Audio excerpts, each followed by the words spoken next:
Thank you. You're really good at those introduction writings. Nicely done. That's right. Thank you so much for having me here. I am thrilled to be talking about inspiration in a library, because what other more inspirational place is there than filled with all of these creations, and particularly the Steinbeck Library. John Steinbeck is one of my inspirations, and I actually there's something of his I'm going to share a little bit of with you today. Well, I write stories about families, particularly about that moment in a person's life, usually around ages 9 to 12, when a child recognizes themselves as an individual, as part of but separate from their family. And I have these novels, as Rob mentioned. Dear Papa is the story of a girl who starts writing letters to her father a year after he's died to catch him up on what's been going on since he died, and she keeps writing letters to him throughout her growing up years. Little Klein is the story of a boy, Harold Sylvester George Klein, the youngest of 4 Klein brothers, and his dog Leroy, and it's the story of little Klein's adventures in trying to become one of the bigs. Just internet connection, the amazingness of the iPhone to be a remote control. The next book that will show up there is The Luck of the Buttons, which is the story of a girl who decides to become the first lucky person in her family. And then Button Down, which is the second in a series of 3 books about the comically unlucky Button family. And I'm going to tell you a little bit about how that moved from inspiration to story. Rob, I wonder if you'd just touch that screen behind you. The internet connection just kind of went out on that. There we go, and one more. Thank you. So inspiration, to me, as a feeling, feels like this welling up inside me of a drive to create, to make something. And that comes from beauty, like several other people have said. Beauty in nature, in art, going to art museums, in music, in books. And when I've filled myself up on all of those things, I just get this urge to make something. And writing is what I can do, so I start to write. Can we go to the next one? So when I'm ready to develop a story, I take a lot of walks, and when I'm out walking, I take pictures. Thank you. I pour through boxes and boxes of old family photographs, and this particular one sparked the story, The Luck of the Buttons, when I looked and imagined the person standing behind the camera looking at that family, and this was the story of that hidden narrator there. So I recall family stories.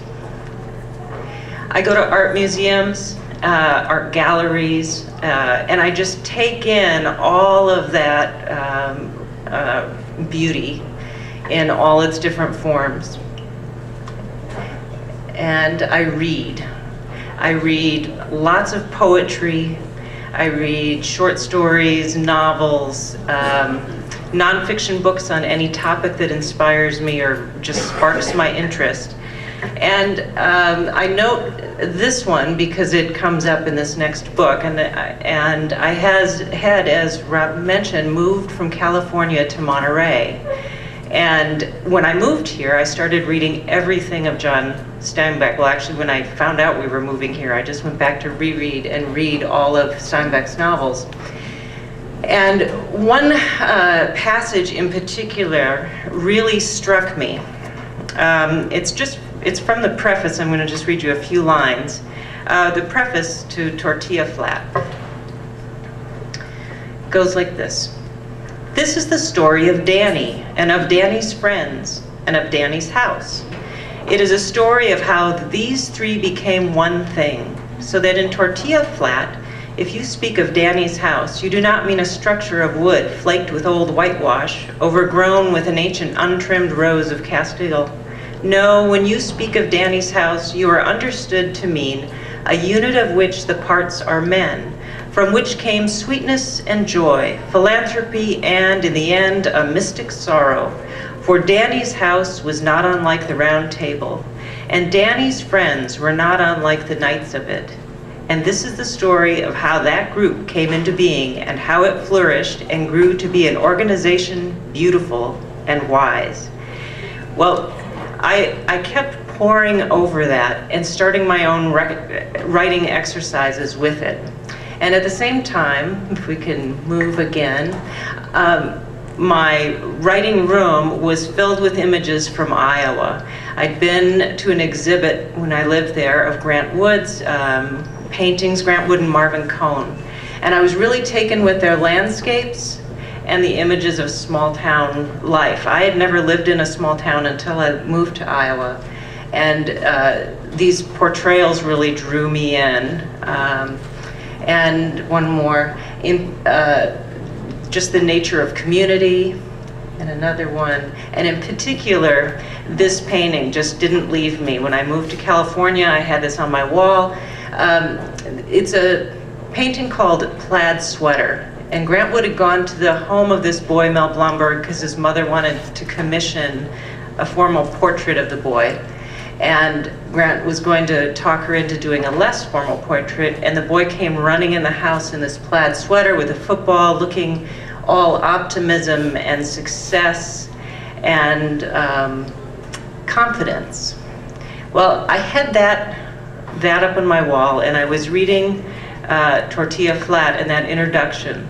And what I imagined when I looked at this picture was, what if it wasn't a boy full of confidence and optimism in the same way this boy had been? What if he was a boy who nobody thought could succeed, but this is how he imagined himself?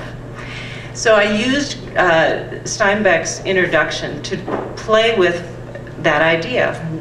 This is the story of Ned. This is the story of, in that sort of a rhythm, until I came up with my own story for this second button book. And I'll just read you a couple of paragraphs then of what came of that. The painting, the landscapes, this painting, and that Steinbeck exercise. The first chapter, Tractor Field.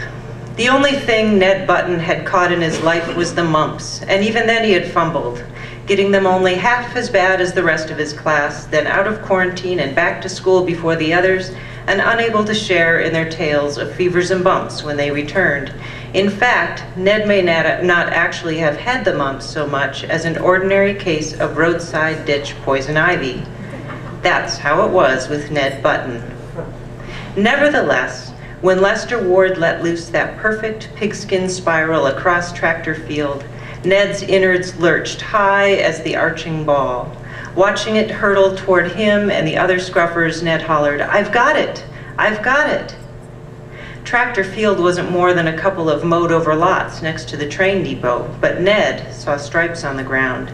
He saw men like bulls pawing the earth around him. He saw the dust under their feet rise as they thundered ahead, heard a phantom crowd roar for him, Ned Button, to run, to raise up his stubby arms to... And then Lester Ward's football eclipsed the sun. It brushed Ned's palms, smacked into his chest. Ned's arms wrapped around the ball, and then he was down, face in the dirt, air thumped from his lungs, but miraculously, spectacularly, there was leather under his fingers.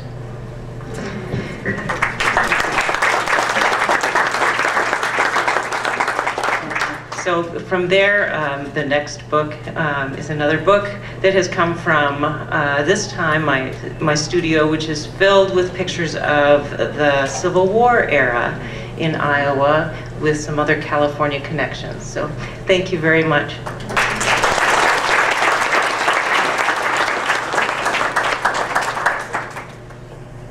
Thank you, Anne. Okay, last but certainly not least, we have James B. Golden, who has just been announced as the inaugural Poet Laureate of Salinas, California. Quite an honor. honor that he's very deserving of.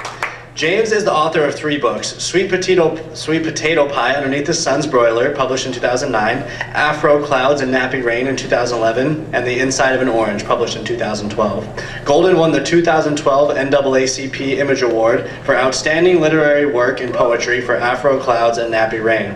He was awarded with the Salinas City of Champions Award in 2012 for outstanding service to the community and for success as an author, poet, and journalist. His writing has been recognized by the National Steinbeck Center as, quote, a phenomenal work of art. Critic Robert Walsh declared his poems as frank, explicit, and poignant. In 2011, Golden was invited to serve as the artist in residence at the National Steinbeck Center. Golden earned an MPA and BA in English and Creative Writing and Pan-African Studies, Arts and Literature from Cal State University, Northridge. He has worked within the music community as a journalist for the past 10 years, writing articles for many publications, including Vibe, Los Angeles Our Weekly, Clutch Magazine, and Jazz Times Magazine. He's also been active in academia, editing several academic journals, including Kappa Sands Literary Journal and the National Hip Hop Think Tank.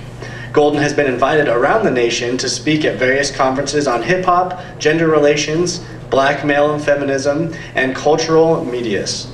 Golden's books are being used on high school and college campuses all around the country now as hard-hitting, provocative literature. Johnny Scott, co-founder of the historic Watts Writers Workshop, declared, quote, his is an exciting voice filled with creativity, but seasoned as well, with a potpourri of experiences, adding flavor to the richness of the work he is bringing to the table, end quote. Golden is completing his next book, an academic text on the legendary hip-hop soul era. He is currently on the Orange Tour, which includes performances at grade schools, bookstores, and major historical venues. We'll now be pleased to hear from James B. Golden.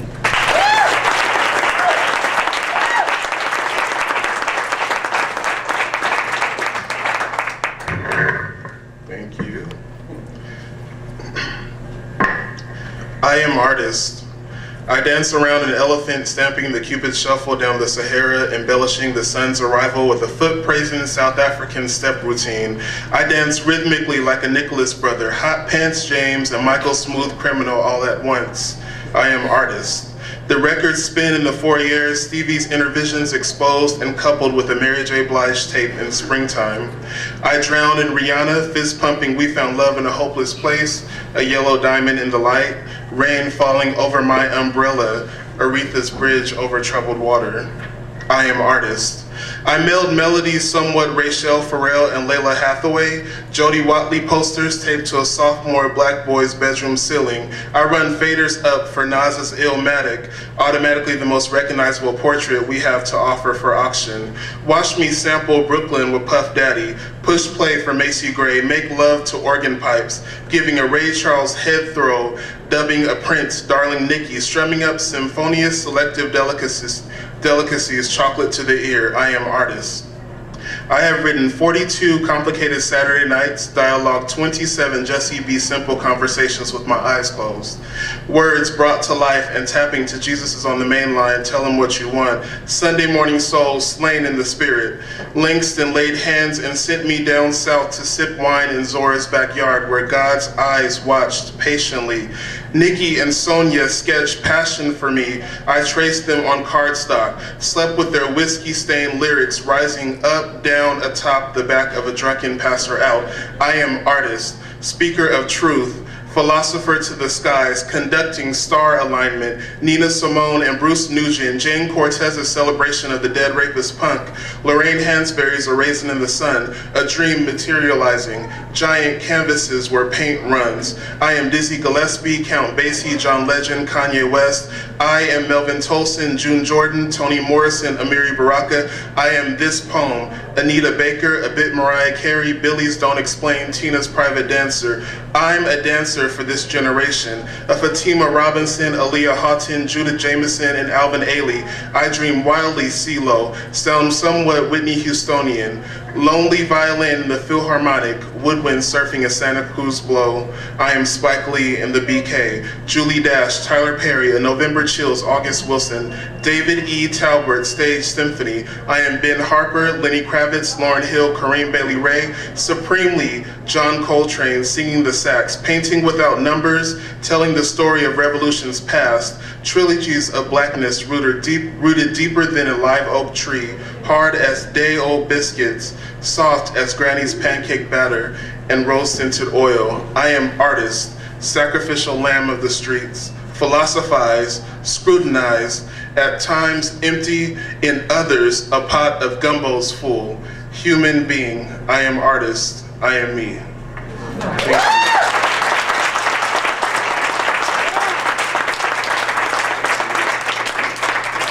That sums up my inspiration, really.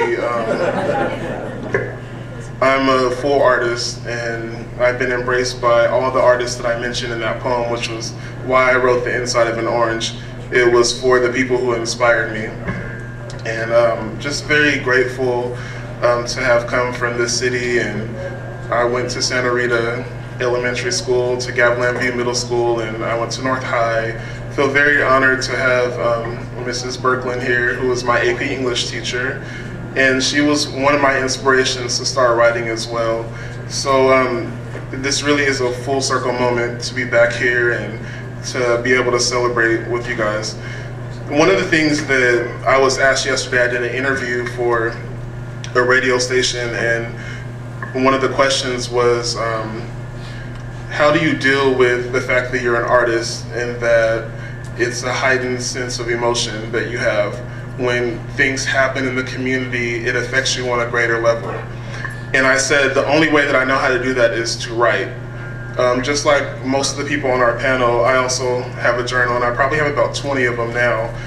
From the time I was in high school, I was very affected by the Boston bombings, and affected to the point where I knew I had to write about it until I was able to move on and to do other things. I wrote this poem as a celebration of the survivors, but also to mark the memory of those who were lost and those who lost their limbs, and the community as a whole. It's called Brokennesses and April 15th Pockets Full of Posies.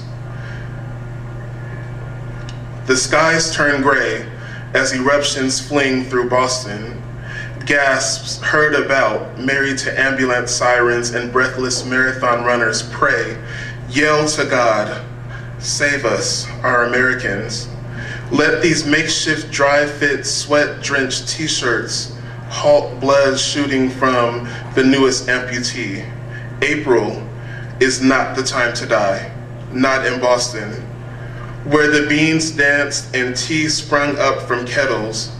Ring around the rosy, pockets full of posy. Ashes, ashes, sneak by onlookers clutching children with tears toward the clouds. All falls down.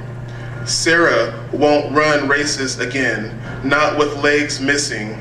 Hatred stole them like a wild huntress on a Sahara. Lives dragged through shattered glass chips and explosion waves. The finish line waved in the wind, tape broken, cut by wheelchairs rolling the broken into the back of an area ambulance. Today, we are injured. Our skies are broken. Boston cries out, do something, say anything, anyone with breath. Heal our brokennesses. Inspire us to stand again, taller than Boston's sycamores, the statue of father and son, taller than the World Trade. Help us stand after our children die in cheer. Help us stand to the heavens. Bombs rip us like the Red Sea, but we don't come tumbling down. We will stand, we will stand, we will stand up for Boston. We will stand. Thank you.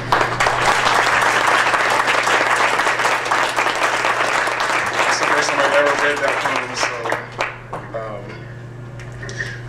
I don't really want to keep you guys long, but I do want to share one thing with you, and If you look at the cover of my book, the orange, these are the people who have inspired me most. Half of it is artists and half of them are my family members. So Erykah Badu has been a huge lyrical artist for me, so is Amy Winehouse. Whitney Houston is my biggest muse over the years, Michael Jackson and Donna Summer. And then over here you have both of my parents, my grandmother, and my aunt, who's also here today. So that's my inspiration, and the biggest inspiration I have comes from the skies. And when I wrote What I Know for Sure, it was the poem that allowed me to write this book and continues to be my anthem for myself, because it's everything that I know for sure. There is a God, somewhere near the rainbow top. He frolics with the weather, potting sunshine and darkness. Only one life is given us. Either it will sink or float. Life is a rowboat. There are no emergency exits on Earth. We will all die in an emergency, peaceful or not. Heaven definitely exists, especially when people use love for oars. Regardless, Black and brown kids row through more obstacles than others. Their boats are likely hazardous, needing repair. The inside of an orange is sweeter than anything known. Textured little juice pockets squeeze sunshine from God to our taste buds. The sun will set, even on mighty, mighty Los Angeles September days. The coolness, a kiss, softer than pink cotton candy. But what I know for sure is we have meaning. Our lives are purposed. No mistakes here. There is a God. Thank you.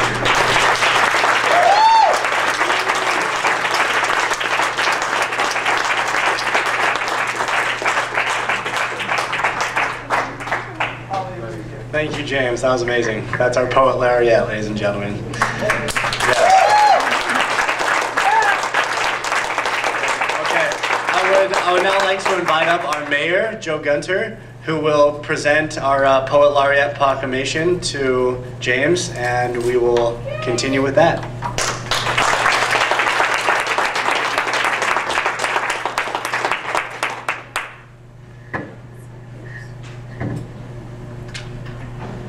Culturally diverse, Salinas.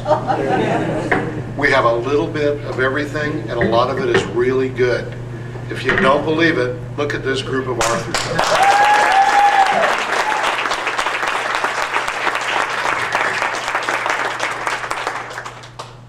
This is something that our community doesn't always see, something the news media doesn't always report.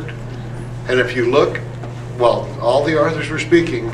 Young people were coming in getting books, old people were coming in getting books. They had no specific color. They were people. This is what it's all about. We have a great community. And today, we have something very special. It doesn't happen every day. We have our own poet laureate.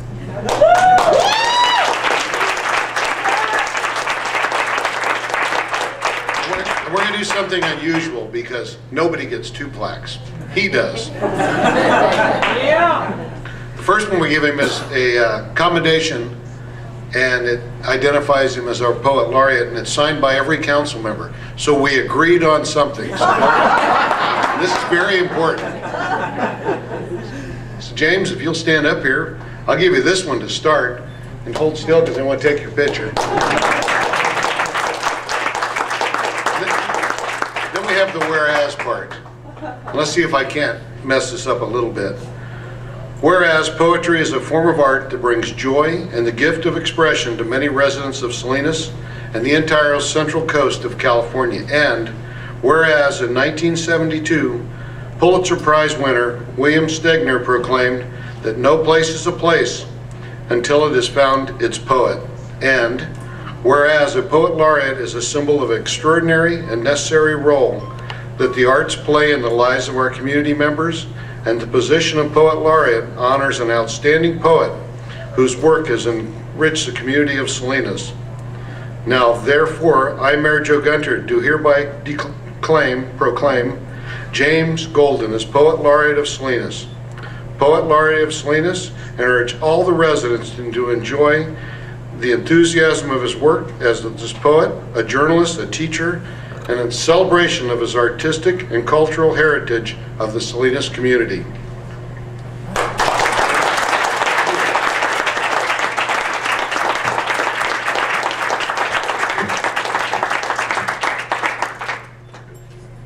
Thank you for being a member of our community and a leader for our young people to look forward to follow. Thank you.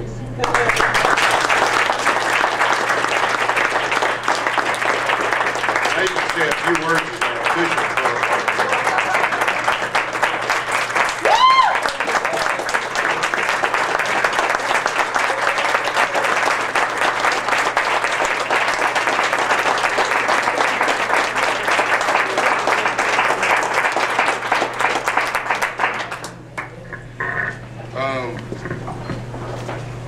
There's way too many people for me to thank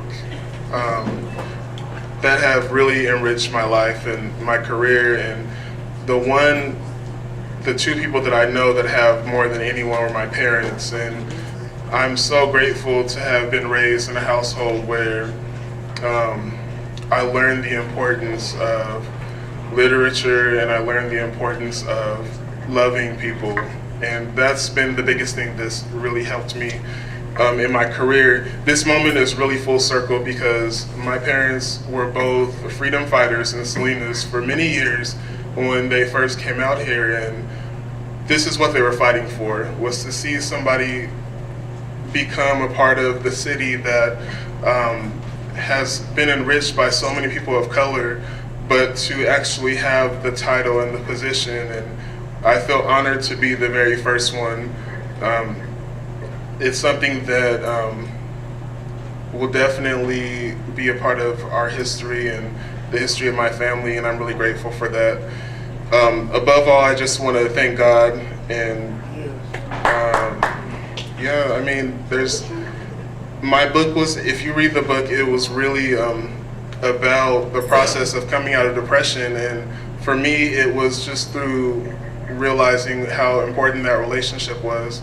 And so I'm really grateful, and I hope that you guys come out to my events when I come back, and I look forward to doing some really big things for Salinas and to call some great attention to such a historical city, because this really is one of the literary hubs of the world, and I feel honored to be the Poet Laureate. Thank you.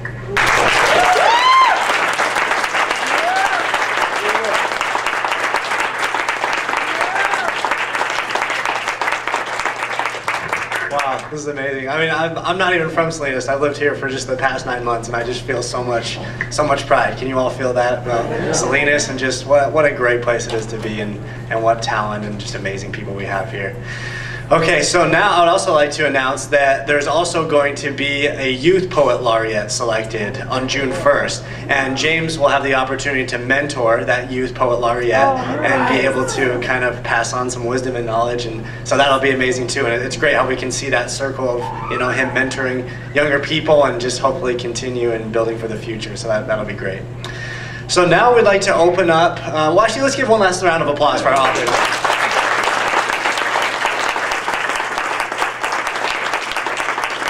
Very good having everybody here. Now we'd like to open up the floor to questions for anybody in the audience that may have questions for any of the authors, all the authors, anything that you'd like to know about their work, their career, their lives, and we're going to take some time to do that. So I will walk around with the microphone. I'm not going to be handing it out, but I'll be able to, I'll come by and listen, and then repeat the question to the authors, and they can answer. Okay, yeah, go ahead. Yeah. Specifically for Anne, do you outline your novels before writing them? Great question. Do I outline my novels? Is this coming through? Yeah, go ahead. I wish I could say yes. I do not. I just start with the idea and then follow it to see where it goes. And once I've got a draft done, then I go back in and kind of make a diagram of what I've got, and then work from there to see what's missing. Great, thank you, Anne. Any other questions? Well, following up on that, do you you actually know the outcome before you? Oh, do I know the outcome? I absolutely do not know the outcome, and I'm actually sending a novel in to my editor on Wednesday this coming week that I've been working on for a year and a half, and I have it so close, but there is no last chapter. This has been, for me, it really happens organically to find how that character is going to find their kind of internal resolution. And except for in Dear Papa, I wrote about half the book. I went to the end, wrote the last chapter, and then made it all meet. Other than that, it really has happened more organically than that for me. Yes, go ahead. This question is for Bridget. Bridget, what sort of comments do you get from folks locally who see themselves in your character? Which characters are you referring to? Grace. I have a lot of folks that come up and tell me that the kind of the boogerhead of the comic strip is their favorite, and that would be a character who is Grace, who is the nemesis at the art store where Randy worked, and it amuses me because. I find her easy to write for because for whatever reason it's easy to write insultingness to my main character. I'm not sure where that comes from exactly, but I'm always amused and overjoyed that people can find some sort of connection in the characters. Yes, go ahead. My question is to Lisa. You mentioned you like to tell stories. How do you go about instructing the story you tell? So how do you go about instructing a story when you have so much to do? Once you have the information and the research from it, I am able to tell the story through the eyes of those who were there who witnessed it. So the research really tells the story. All I have to do is write it in a more entertaining way than the newspaper article. The writing process is really easy for me, so I can see this, since it's all nonfiction, you know the beginning, the middle, and the end. It's just putting it in a series of accumulated information so that the reader wants to continue reading it after the first line. Great, thank you. Any other questions? Yes, go ahead. Elizabeth, I noticed that a lot of your drawings in your notebooks are colored drawings. Do you carry around colored pencils as well? No. This is about colored drawings. The truth is, I just do it with a pen. But this trip, we were in the Amazon a lot in a canoe, or else going to the Galapagos, we were on a boat. So when we were landed, when we were on the boat, then I could get out my little set of watercolors and just color them. You do carry those then? Yeah, just small. Yeah, easy. Okay. Any other questions for our authors? Yes, go ahead. I don't have a question per se, but just a comment. Okay. To the organizers, I am so appreciative of what you all did here today because the diversity at this table is tremendous. It is past race and culture.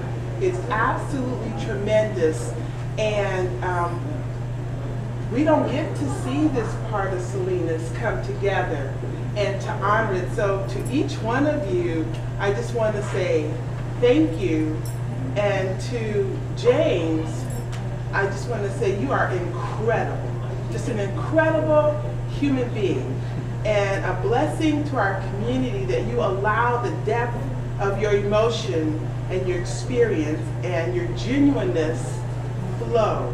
And we are all blessed because of that. Great, thank you.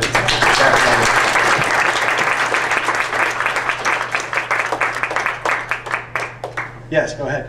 I have a question for Jenny. Do you write in Chinese or English first and translate the other way, or? Yes, I usually write in English first, then I translate into Chinese because some Chinese it's harder for me to translate. So I have an idea, then I wrote it in English. That's the way it is. Thank you.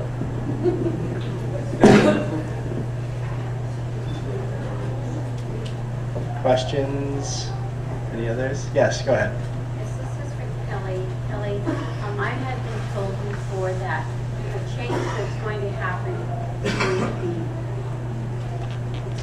often by Latinas.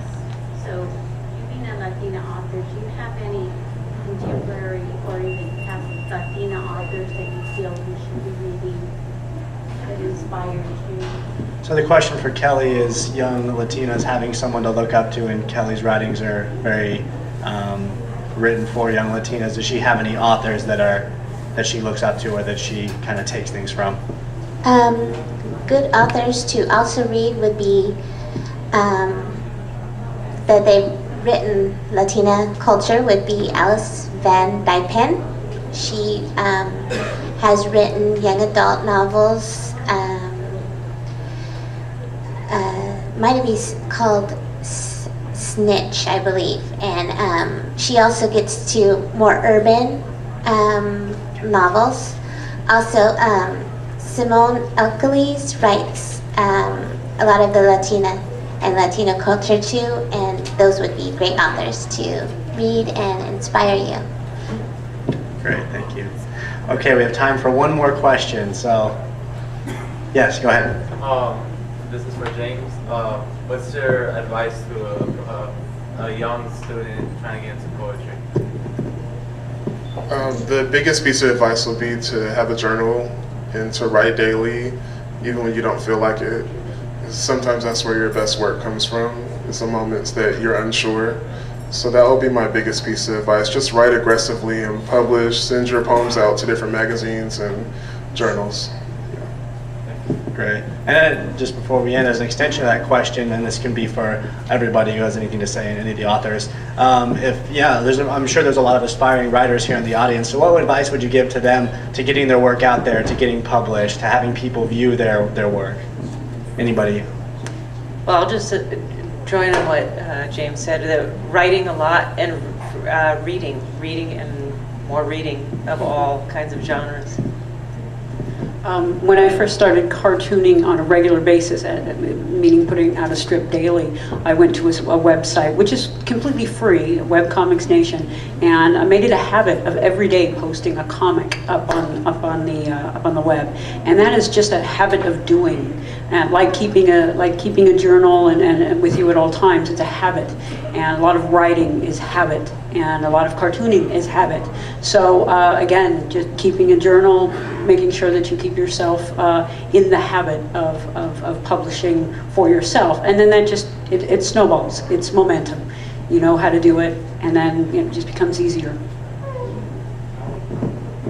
My suggestion is just observing. Do a lot of observing and experience. Once I told a young man, I said, even you wash the toilet, it's an experience, and how you concentrate, clean, and do this, that. So you can write a very detailed, more than others. It's definitely writing, finishing your work, whether it's going to be first a short story. If you go into longer works, novel writing, you definitely want to join writer organizations. So Robbie has his writer's circle here. Depending on what genre you write, there are organizations for every genre. If you write children's books, there is children's books organizations, romance, mystery, suspense writers, and you would join those organizations online. There are sister chapters throughout your area, as well as California writers organizations. And these groups will help you. They will give you critiques. Writers support other writers. So that's what you want to surround yourself with, because other people don't understand as writers unless you're with other readers and writers. That's the community. That's the real knowledge that you give to each other. So definitely join those organizations and just whatever genre that you write, and you'll find that encouragement as well as people to help you. And they'll also lead you into finishing that novel, the steps to meeting agents, writing queries, and getting to publication. That's a good information. I think that a lot of times it's the stage that we're in when we write, and in the beginning, it's even in the middle, even at the end, it can be super vulnerable and super scary. And so I think it's really important to have at least one person that you trust. And I think it's also really important to tell that person what you need. I just need you to listen. I don't need any comments. I need you to tell me I'm really good right now because I'm about to cry because this is so important to me. And sometimes when we're growing it out of our guts, it is so raw that we can't share it too much. And we don't want to share it with the wrong person because the wrong person can like smash that little seedling. And you just need a good gardener who listens well. And so I would start with that, and then I would consider creating your own little garden group, like a couple of friends. Sometimes it's just on a walk, or maybe at the library, or getting a cup of coffee or something, and you each share a little bit. And then as you some other work you feel more confident, you could post it on Facebook, you could make a writer's group online. There's all kinds of great ways of doing it, and then go into the bigger stuff. But I think today as a writer, to get things out is really easy because of online kinds of things. To get published and to get money is a whole other, it's kind of like keep the day job. It's a modest and humble work. I feel like my writing is in service. It's in service to what I love, but it's not the primary because we're going to get rich at this.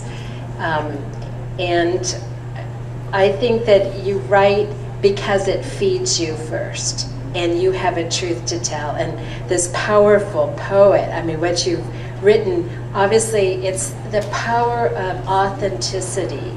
And when we have something that must be said, it's raw and you're going to be an incredible mentor. You already are, I'm sure. But to have that kind of courage, and for me, I love that word courage because it comes from heart. It means to be connected with the heart.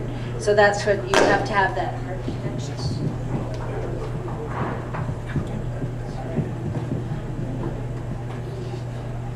If you read my books, you'll see that the first book was okay, it was pretty good. The second book was better. The third book, I was almost getting there.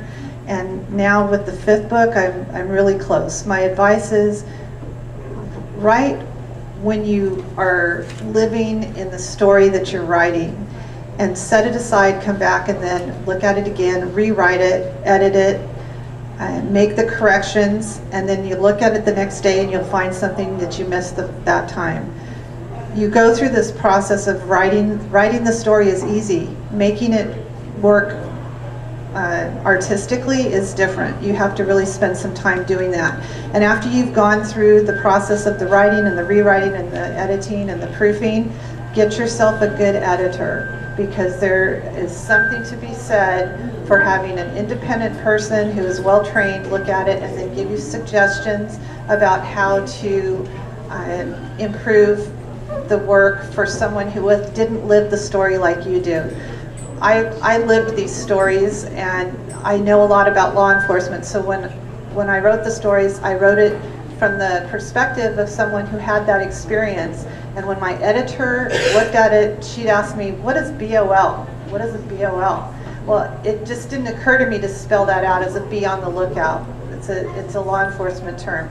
So regardless of whether it's fiction, nonfiction, or poetry, you have to have someone kind of go over it, and it will improve your writing. And as you do more writing and you get more experience, then your books will improve too.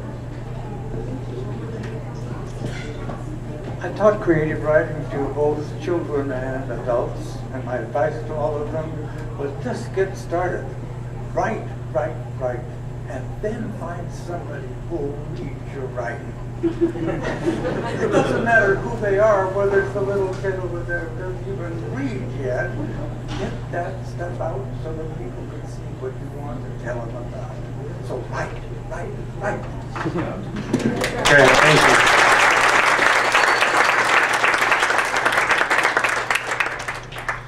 Okay, well now we will end and we will conclude and we will have everybody go over to all the tables over there. The authors will go and stand at their table and there's books and you can speak with them, you can buy books, you can get signings. And we're just so thankful for the authors once again for joining us. Let's give them one last round of applause.